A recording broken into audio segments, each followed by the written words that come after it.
My friends, as we conclude this day in witness to a U.S. banking system that's absorbing some blows of 3+ banks of a regional scale, buckling under pressure from economic forces that always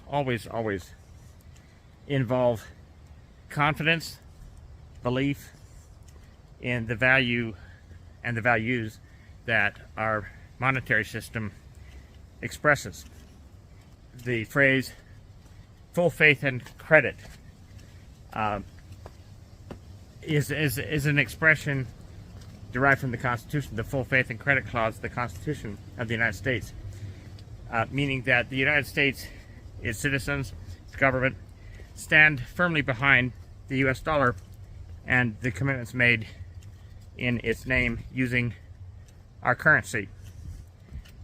And legal tender for all debts, public and private. That clause on that phrase imprinted on each bill ensures that the U.S. dollar maintains a status of respect for all transactions, whether they're held in confidence or whether they're put on display, and thus that establishes the universality of a currency and universality of that which powers our civilization is absolutely the most treasured quality of any currency, alongside the backing of the people as expressed by government. So as we see here today, the aftermath of some premature decisions by wealthy people, persons who made brash decisions about whether or not there would be a run on the dollar and end up causing it. My friends, this is a world-class example of how not to run an enterprise, a venture capital fund, a private equity fund, let alone a treasury of a nation. The United States of America has the most solid, sound, constitutional backing of its currency that has ever existed. And from my perspective as a capitalist, I don't want to diminish the difficulties of the frights and scares that motivate people to sell dollars.